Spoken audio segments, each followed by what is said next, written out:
We're doing the good. Happy Halloween, Michael. The bad. The ugly. The pretty. The mid.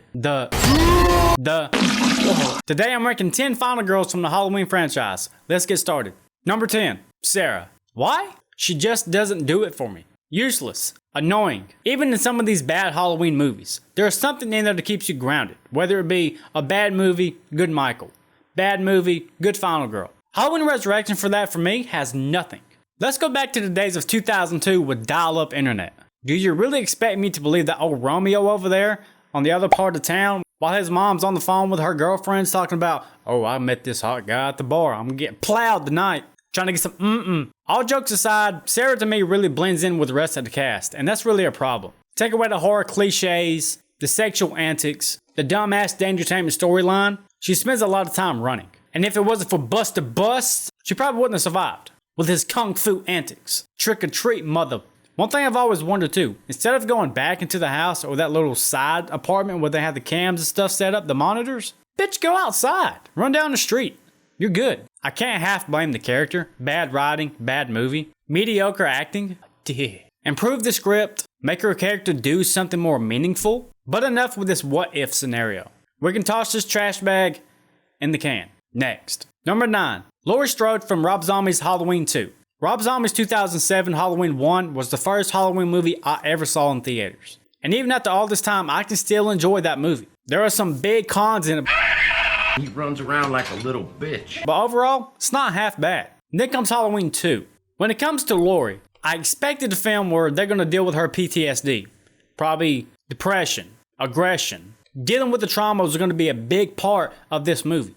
And so it should. But somehow, some way, I feel like she fell right into the category of every other Rob Zombie movie. And don't get me wrong, I'm a Rob Zombie fan. I grew up banging Dracula, Hellbilly Deluxe. I love Rob Zombie's music. I love some of his films. But the problem with Laurie is in the same vein as the rest of the movie and Dr. Loomis. You took this iconic character and there's nothing wrong with making it your own, putting your own taste on it, you know? Nobody really wants a shot-for-shot remake of something. Do your own thing, sure. But why do we have to get the devil worshipping hell Satan suck Charles Manson's dick kind of vibe?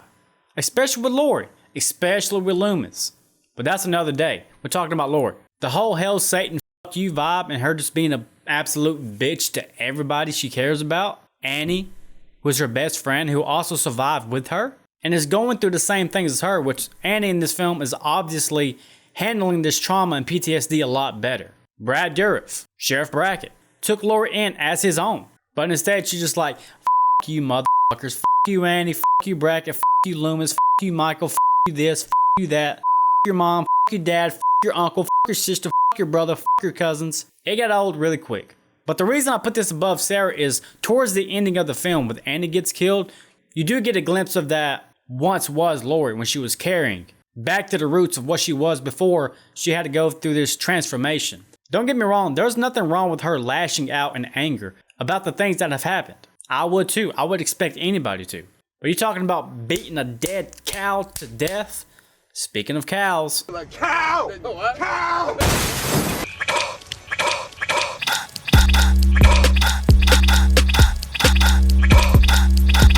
I just wasn't buying it. Opening scene, hospital dream sequence?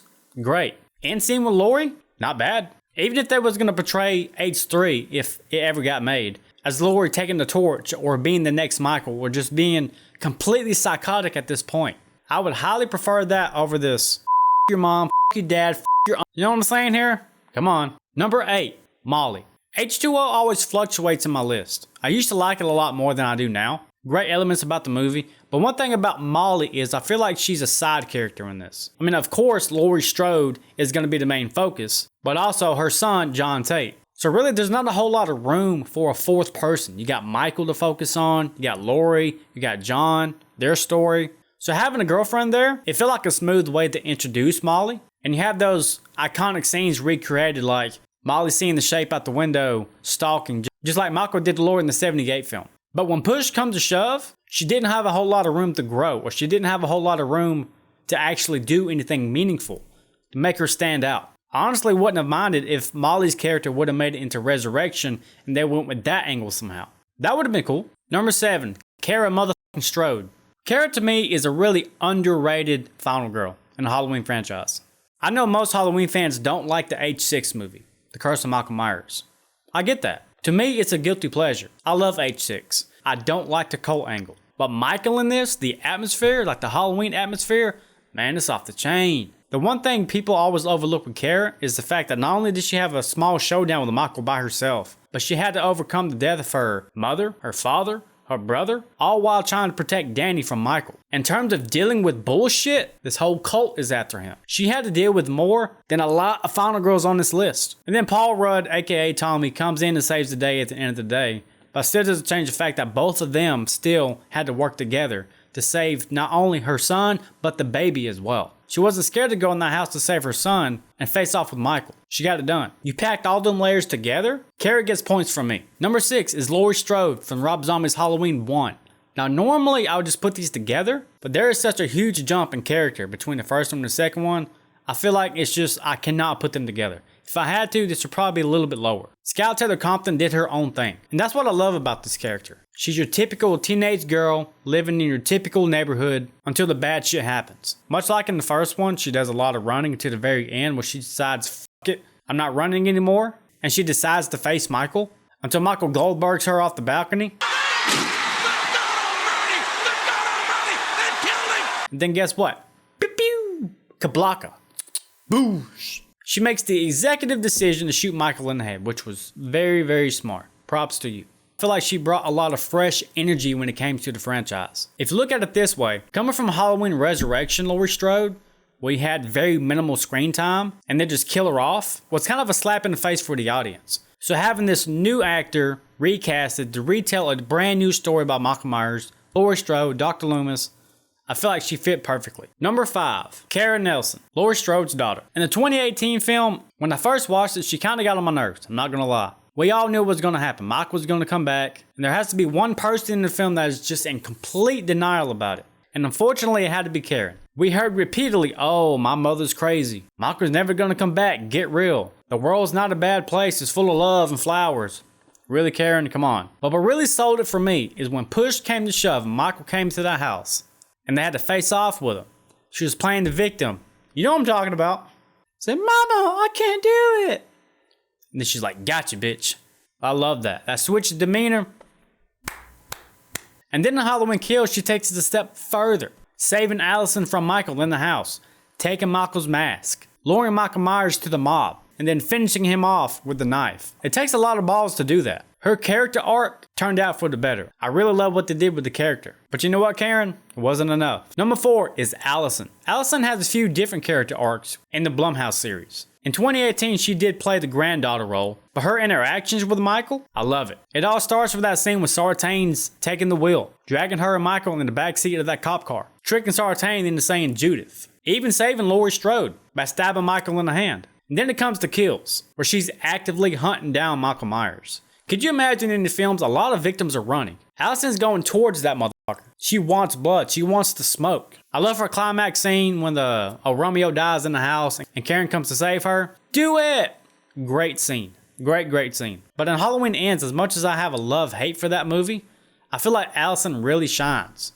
And I get a lot of shit because I really love the Corey character. I love the dynamic between him and Allison. Allison now, years later, understands what it feels like to be an outcast. But she depends on that so much that it takes her out of the reality of what's going on. Corey manipulating her. And then last but not least, she comes in and saves Laurie Strode.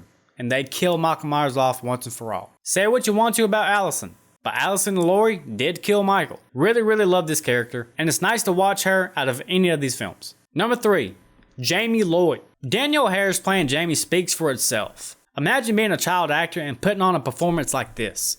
In Halloween 4, she was fresh blood for Michael. The acting was top notch. I loved the story. And believe it or not, I really loved the ending to H4. If they would have went with that angle in H5 with her being the bad guy, I wouldn't have been mad, honestly. I mean, I would prefer to have Michael win another movie, but the Michael that we got in H5, but it doesn't stop there.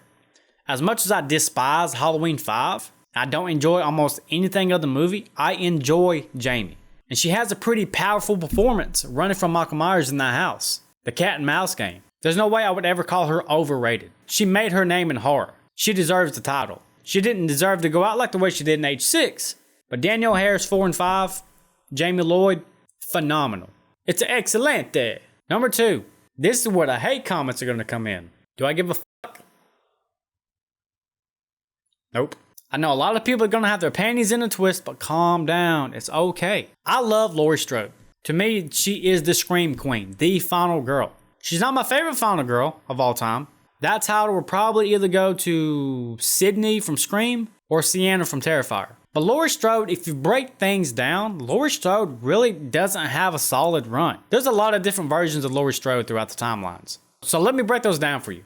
In Halloween 1, the last 10-15 minutes of the film, iconic performance, yes. She did fend off Michael Myers, I will give her that. And Dr. Loomis comes in and saves the day. Now let's talk about Halloween 2. This is where things kind of go down for me. I love Halloween 2, but it is a slow burn film for me. It takes a lot for me to get through that film. The second half, I love. I mean, it's banging. The first half, I'm just waiting on shit to happen. I'm like, Today, Junior! and then we get to H2O, which the climax of H2O, I love.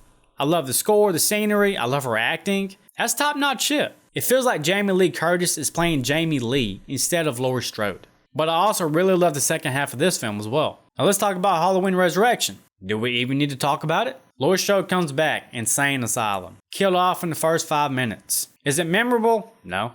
It's forgotten about. People don't want to watch that shit. Where I feel like Laurie really shines is Halloween 2018. She became this trauma-filled PTSD survivalist, and I just love it. She was prepared for anything. She knew it was coming. She was prepared. And when the time came, she handled her damn business. And Halloween Kills, for me, another blunder. She spends almost the entirety of that movie in the hospital bed. Now, for me, that's a con. She needs surgery. She needs stitches. She needs time to recover. I actually liked in Halloween Kills that Laurie was actually put on the back burner a little bit and focused on the town's trauma and how the town is dealing with this chaos. But they hyped up Laurie in the beginning and they hyped her up in the end, and it never went anywhere. Last but not least, let's talk about Halloween Ends. Halloween Ends, Laurie, I like that she was able to let go. She moved. She was trying to move on and have a relationship with Allison. I like that they played with her sixth sense and she knew something was wrong with Corey. But the problem with Laurie in Halloween Ends is everything is just discombobulated. There's such a disconnect from Kills.